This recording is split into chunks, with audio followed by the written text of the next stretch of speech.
Anke di sini, ada Anke, jangan lari. Halo pemirsa, jumpa lagi di Ruberpot Season 3, edisi spesial dong. Anke di sini, ada Anke, jangan lari. Mungkin di episode kemarin Anke sempat berpamitan ya, tapi kali ini ada satu episode spesial karena bintang tamunya juga spesial banget. Siapakah beliau? Nanti dulu ya. Nah, sebelum kita ke bintang tamu, jangan lupa bagi pemirsa yang pingin kuliah sambil kerja atau kerja sambil kuliah, bisa langsung hubungi admin di nomor WhatsApp berikut ini. Atau ingin tahu semua kegiatannya Politeknik NSC, sarana dan prasarana atau apa saja terkait Politeknik NSC Surabaya yang berada di Jalan Basuki Rahmat nomor 85, langsung saja klik website di bawah ini.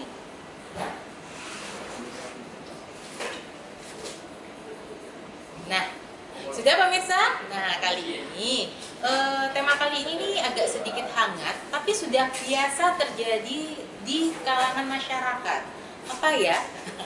Jadi kita akan bahas terkait PPh 21. Aduh, hari ini kita bahasnya pajak ya, karena kita kedatangan tamu, beliau jauh dari luar Jawa nih. Nanti kita tanya dia dari mana ya.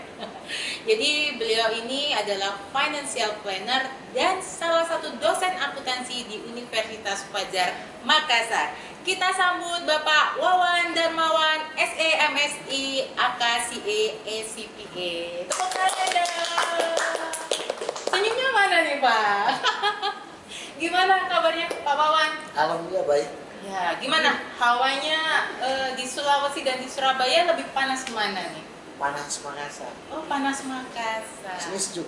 Oh, di sini Surabaya sejuk pemirsa. Wah, berarti lebih panas sana ya.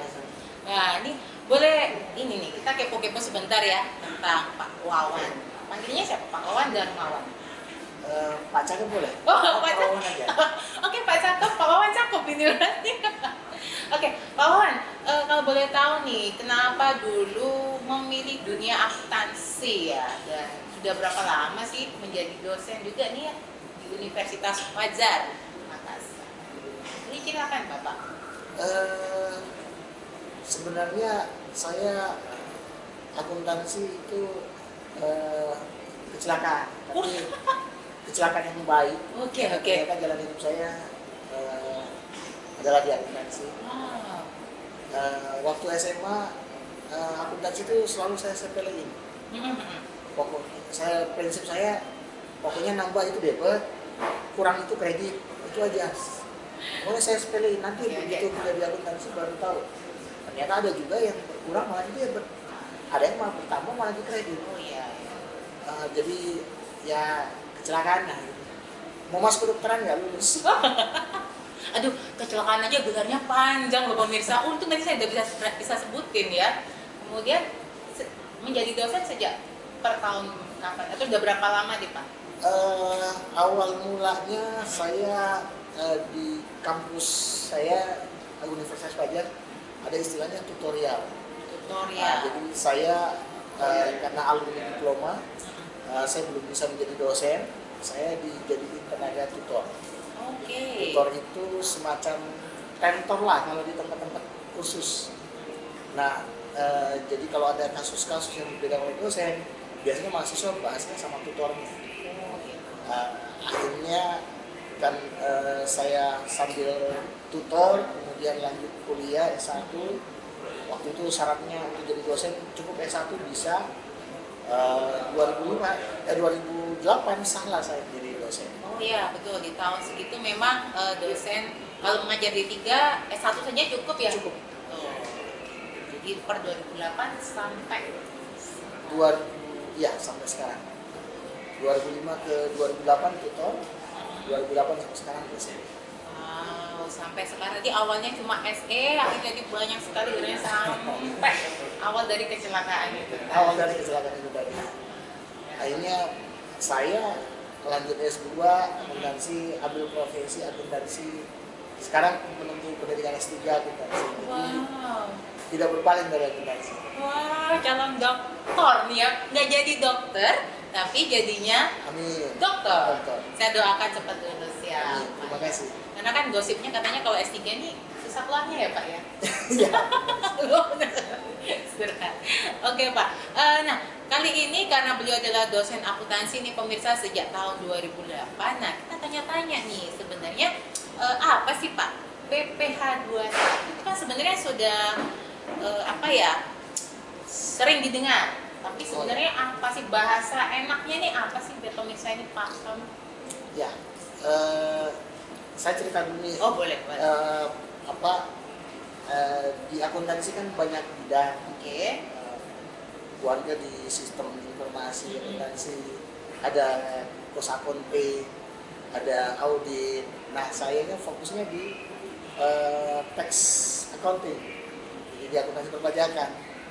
Nah, kembali ke pertanyaan tadi, PPh 21. PPh 21 itu kan pengenaan pajak untuk orang pribadi, ya orang pribadi warga negara Indonesia yang memperoleh penghasilan di Indonesia. Oh di Indonesia. Jadi kalau di luar Indonesia enggak ya Pak ya? Tidak. Kalau orang asing yang menerima penghasilan Indonesia PPh 26. Oh. Kalau penghasilan yang dari luar mau dikreditkan ke dalam negeri PPh 24. Tuh kan banyak banget nih PPh. Tapi kita bahas PPh 21 saja pemirsa. aja. Karena kalau semua PPh dibahas, ini podcastnya bisa 2 hari. Akhirnya brevet ya Pak ya? Iya, brevet jadinya. Oh seperti itu. Nah kalau di PPh 21 itu untuk apakah setiap warga negara atau yang menerima pendapatan ataupun penghasilan itu tarifnya masing-masing atau gimana Pak? Ada tarif sendiri atau yang disebut biasanya tarif final atau progresif biasanya? Iya, kalau PPh 21 mengenal itu tarif progresif. Jadi ada ada 5 jenjang. Ada yang untuk penghasilan kena pajaknya mulai dari 0 sampai 60 juta itu tarifnya 5%. Kemudian jenjang di atas 60 juta sampai 250 juta PKB-nya itu kena tarif 15%. Kemudian ada 25% untuk PKP di atas 250 sampai 500 juta. Tarif 30% untuk PKP di atas 500 sampai 5 miliar ya. Kemudian untuk orang yang super kaya nih, super kaya itu ada tarif 35%. Wow. Untuk penghasilan yang kena pajak di atas 5 miliar. Kecil itu kan, super kaya kan? Super kaya. Orang sekarang sebutannya ya sultan gitu ya. Oh. Jadi sultan itu nggak hanya di Yogyakarta ya, sekarang sudah banyak sultan-sultan tadi ya. Banyak sultan-sultan tadi. Betul. Nah, tadi ada yang namanya PKP. Nah, PKP itu apa sih Pak? PKP itu singkatan dari penghasilan kena pajak, yang mana penghasilan bruto orang pribadi, mulai dari gaji dan tunjangan serta apapun namanya itu diperkurangkan dengan yang namanya pengurang-pengurang baik dia jabatan maupun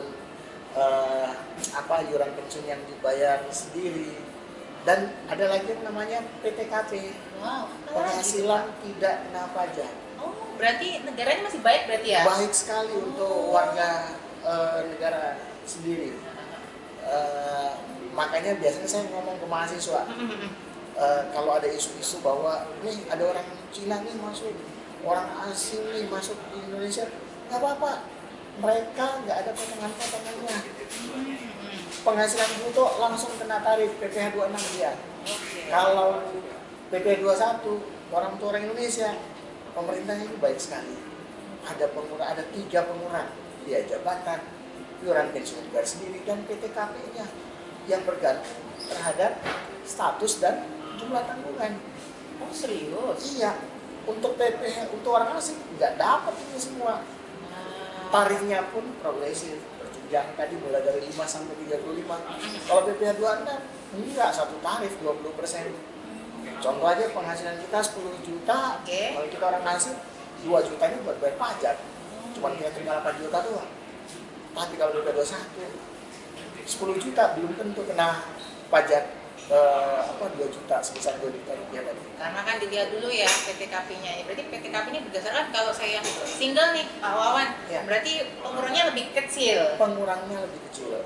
Oh, nah, berarti kalau saya punya anak itu bergantung kepada suami saya atau kepada saya? Kalau kepala keluarganya, maksudnya suami ini berpenghasilan, Oke. maka harus mengikut ke suami. Oh, Tapi kalau suaminya tidak berpenghasilan, itu harus dibuktikan dengan surat keterangan saudaranya dari kecamatan bahwa yang bersangkutan tidak mempunyai penghasilan tetap, itu boleh dialihkan ke istri. oh gitu ya. Status PTKP penanggungnya. Nah, begitu nih pemirsa. Jadi buat pemirsa yang baru tahu nih apa PTKP tadi termasuk dalam komponen perhitungan PPh 21. PPh 21. Nah, dalam PTKP tersebut nih Pak Wawan, apakah ada maksimal? Karena kayak saya ini baru punya putra 1 nih ya, apakah ada Ya. maksimal untuk yang ditanggung? Apakah 2 istri boleh? Gitu? Atau anaknya 4 boleh kan gitu Pak? Ya. Ya ini biar tahu, jangan nanti semua wajib pajak yang dirubah nih, loh ini berarti bisa nih saya masukkan PTKP gitu Pak. Ya, negara ini sudah sangat berbaik hati bagi kita. Cuman kitanya juga jangan sudah dikasih hati minta jantung lagi. Tentu ada batasan-batasannya juga. Oke.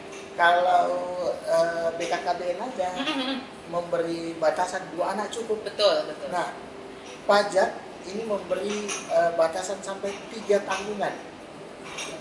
3 tanggungan. Dan ini bukan hanya sebatas anak saja, tapi semua yang mempunyai hubungan sedara atau sementara dalam satu garis keturunan lurus. Seperti Baik secara vertikal maupun horizontal. Misalnya kalau secara vertikal, orang tua, anak kandung, anak anak apa ya namanya kalau seorang suami nikah sama seorang laki-laki bujang nikah sama perempuan janda, misalnya punya anak sambung ya maksudnya. iya betul anak sambung. Itu Ataukah boleh. itu boleh dijadikan tanggungan juga. Nah, kalau yang secara horizontal berarti yang sejejeran, misalnya saya punya adik yang belum berpenghasilan, belum menikah, berada dalam tanggungan saya, itu boleh saya jadikan tanggungan. Gitu ya, berarti masih berbaik hati nih pemirsa ya. Jadi tidak boleh ya, pokoknya harus sedara dan semenda. Nah, itu bahasa pajaknya ya Bahasa pemirsa pajaknya. ya. Tapi maksimal 3, Iya. nggak boleh yang lebih. Nggak boleh 4, nggak boleh. Nggak 3,5 aja nggak boleh. 3,5 nggak boleh. Oke, seru banget ya kalau kita bahas PPh 21 karena memang perhitungannya cukup panjang ya Pak ya untuk warga negara Indonesia. Sebenarnya perhitungan panjang itu bukan untuk ribet ya pemirsa, tetapi untuk tadi memberikan keringanan kepada warga negara Indonesia yang mendapatkan penghasilan di dalam negeri. Oke, nah terus nih saya kalau ingat-ingat nih ya, kalau nggak salah tahun 2024 ya, Ya. itu baru ada yang namanya tarif ter. Tarif ter. Ini Nah, ter apa ini? Terwal? Ter apa ya? Terwal. Terwal. Apa sih Pak tarif ter ini Pak?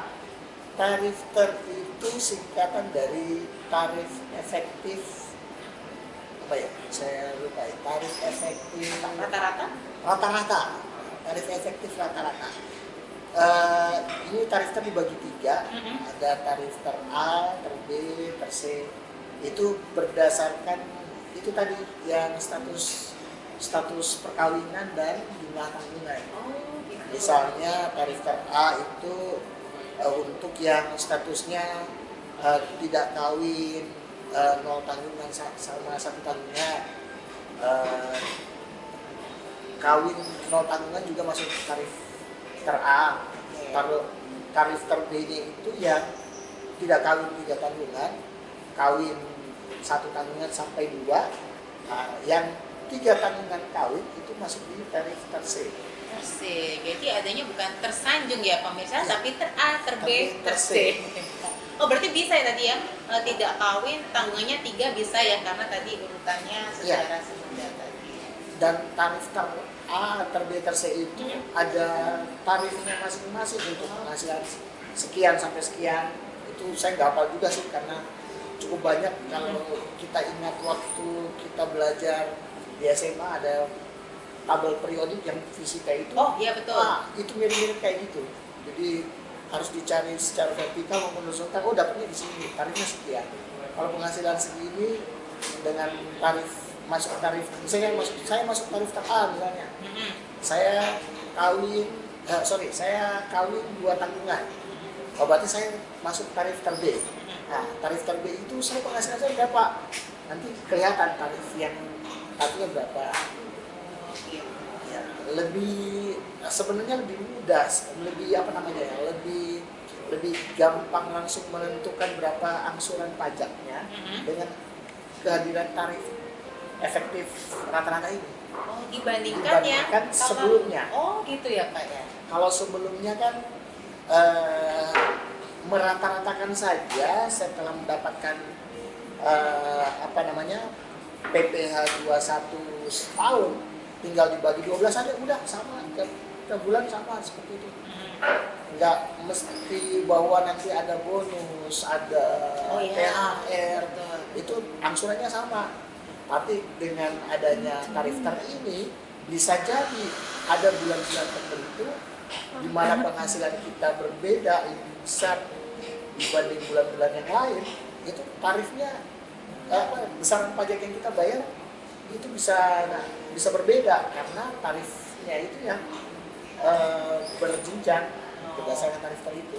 Betul. Jadi kayak misalnya nih pemirsa kan Januari, Februari gajinya 5 juta nih ya. Terus karena Maret ini dapat THR, satu kali gaji jadi 10 juta.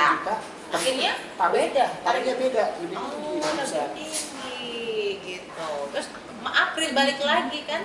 Balik lagi 5 juta. Terus bulan Mei balik lagi sama seperti itu. Gitu ya. Persis Seperti itu, Pak. Nah, kalau dari perbedaan sama yang dulu dengan yang sekarang nih, ada nggak sih Bapak lebih senang yang mana sih? Sebelum saya tanya nih, Bapak senang yang mana ini? Senang yang mana? Mohon maaf, Bapak Ibu komen ke ya, senang yang mana gitu ya? Ini di luar ini ya. Secara pribadi iya, secara WP nih ya. Secara WP, kalau dari sisi WP sih lebih senangnya pakai tarif yang sebelumnya. Oh, kenapa? Karena kalau dengan kehadiran tarif ter ini kita dipaksa untuk tetap melakukan angsuran walaupun nanti setahunnya ternyata kita berada masih di bawah PTKP. Oh gitu. Iya, karena udah ada tarifnya. Udah ada tarifnya tiap bulan ini mesti kamu harus bayar berapa. Jadi mesti ada setoran. Dengan kehadiran tarif ter ini mesti ada setoran pajak. Kalau yang pakai norma penghitungan sebelumnya itu disetahunkan dulu baru ketahuan bahwa ternyata ini orang di bawah PTKP, jadi nggak perlu ada angsuran. Kalau sekarang mesti ada angsuran, jadi pasti lebih bayar. Saya koreksi, kemungkinan lebih bayarnya ada. Kemungkinan lebih bayarnya ada. Karena tadi pasti setiap karyawan itu kan berhak mendapatkan THR ya, dan bonus tadi. Itu kan juga syarat dari Kemenaker. Tarif ter ini sekecil apapun penghasilan kita pasti ada angsurannya. Karena ada tarifnya. Kalau penghasilan ini sekecil apapun penghasilan ada tarifnya. Kalau yang sebelumnya kan enggak. Kalau yang sebelumnya kalau kita di bawah PTKP tentu PKP-nya 0. Iya, kan betul. mungkin minus kan. Oh, gitu pemirsa. Jadi secara wajib pajak nih Pak Wawan lebih suka norma yang sebelumnya ya. Minta maaf dari Kementerian Keuangan. Ini pribadi sebagai wajib pajak. Hashtag agak sedikit curcol. Tapi sebagai pengajar dan mungkin sebagai praktisi ya, kita kan juga harus mengikuti peraturan yang sudah ada ya Pak ya. Jadi itu yang sini. Tapi kelebihannya ini apa nih Pak? Kalau tadi kan ngomongin tadi ini pasti dari sisi wajib pajak, tapi ada nggak dari sisi baiknya nih menurut Pak Wawan nih? Bukan dari wajib pajak lagi nih, Pak Wawan sebagai praktisi. Sebagai praktisi tentu keunggulannya tarif efektif rata-rata ini adalah lebih terstruktur. Kemudian kita bisa mengetahui bahwa oh kalau saya punya status dan tanggungan segini saya masuk kelompok yang mana, itu lebih teratur lah dibanding yang sebelumnya. Kalau yang sebelumnya kan kita bisa ngatur, saya ngatur ini bulan ini berapa dulu. Betul. Kalau yang sekarang, yang kehadiran tarif efektif rata-rata ini nggak bisa sama gue lagi, karena sudah ada patronnya, sudah ada yang saya sebut tadi tabel periodiknya itu. Tetap. Jadi dari kita lihat dari dua sisi ya pemirsa, dari sisi Pak Wawan sebagai wajib pajak dan Pak Wawan sebagai praktisi ya, keren banget nih. Nah, oke. Setelah ini boleh nggak sih Pak Wawan kasih tips nih ya dari sisi praktisi dong tentunya untuk wajib pajak yang lagi menonton acara Rudolf Pot edisi spesial. Ya, beberapa tips untuk pertama kenali status PTKP kita. Status PTKP kita. Kita ini masuk PTKP berapa? Ya, PKK atau KK, kemudian tanggungannya 0, 1, 2, atau 3. Kemudian yang kedua tentunya penghasilan brutonya, perhitungannya harus apa? Untuk penghasilan brutonya harus tepat. Kemudian yang ketiga tentu yang lagi panas sekarang ini. Oke, apa nih? Ya, tarif tadi. Oh, hangat sih, hangat. Terhangat. Kita masuk kelompok tarif yang mana? Dengan status PTKP tadi. A, ter B, apa ter C? Ter C. Jangan sampai tersanjung tadi. Kalau udah semuanya, insya Allah kita bisa menyelisihkan nanti yang sudah diangsur berapa, yang seharusnya terutang berapa, dan apa hasilnya, apakah kita lebih bayar apakah kurang bayar. Kalau lebih bayar kan wah bisa kompensasi atau restitusi. Oh gitu. Nah tadi ya sedikit kepo ini ya, kata-kata kompensasi. Kalau lebih bayar misalnya nih setelah saya dihitung nih setahun nih Pak Wawan, Ya. ternyata saya ini lebih bayar 2 juta gitu ya. Nah tadi kompensasi atau restitusi, apa sih sebenarnya? Kompensasi itu gimana? Restitusi itu gimana? Restitusi itu adalah kelebihan bayar pajak kita itu bisa dikembalikan secara tunai. Oh gitu bisa ya berarti? Sedangkan kalau kompensasi kelebihan bayar kita itu dibebankan ke periode masa pajak berikutnya. Oh, gitu. Jadi misalnya pajak kerugiannya 2.000, bayarnya 5.000, lebih 3.000 nih. Oke, benar. 3.000-nya mau diapain? Saya butuh nih 3.000-nya, saya mau pakai buat jalan-jalan, buat nonton atau apa. Itu namanya restitusi. Oke. Tapi kalau misalnya kelebihannya 3.000, wah nggak usah dikembalinya. Saya kebetulan lagi banyak duit. Nah, kompensasikan aja. Jadi 3.000-nya dibebankan ke kredit aja. Tapi spesial untuk PPh 21 ini memang hanya bisa dikompensasi ya? Hanya bisa dikompensasi. Ini aturan sejak tarif itu muncul. Oh gitu. Zakter ini ya ternyata berarti. Zakter tidak bisa direstitusi ya pemirsa, Tidak bisa. hanya Itu dikompensasi. Nah, betul. Keren banget ya. Nah, kalau gitu selain kompensasi dan restitusi, apakah ada lagi jenis pengembalian Pak? Nggak ada ya? Enggak ada lagi. Oh, nggak ada. Cuma itu aja. Oke kalau gitu. Nah, seru banget perbincangan kali ini. Terima kasih Pak Wawan. Sama-sama. Bangke yang cantik. Wah, terima kasih. Pak Wawan yang cakep tadi ya. Saya pengennya begitu supaya ada tiktokan. Ya oke. Pak Wawan semoga sukses dan sehat selalu Sama-sama, buat dan juga. tetap mengajar ya. Semoga nanti semua yang telah Pak Wawan sampaikan itu bisa menjadikan apa ya istilahnya pembelajaran buat pemirsa yang tidak seberapa paham tentang tes. Atau jika mau berkenan nih belajar lebih dalam tentang akuntansi, bisa juga loh Pak Wawan daftar di Politeknik Indonesia Surabaya. Ada jurusan akuntansinya? Ada dong, dan memang dosen-dosennya juga para praktisi di dunia. Oke, terima kasih Pak Wawan atas kehadirannya. Sama-sama. Oke, nah pemirsa, sekian terkait PPh 21. Jadi gimana kita mulai dikenali pemirsa pakai tarif ter apa? Ter A, ter B, atau ter C ya? Jangan sampai salah. Kenali PTKP Anda. Ya, jangan sampai salah karena kalau salah nanti bisa salah perhitungan juga dan akhirnya berefek ke PKP. Terima kasih sudah menyaksikan Rubar Pot Season 3 Special Edition ini karena sebenarnya sudah selesai ya di minggu lalu. Nah, tapi jangan khawatir pemirsa karena kita akan punya season keempat. Ditunggu aja kapan. Nah, tetap dong jangan lupa subscribe YouTube Politeknik Indonesia Surabaya, dibunyikan loncengnya ya, biar tahu kapan season 4 ini akan muncul, ya kan? Oke, terima kasih pemirsa, kita ketemu di season berikutnya.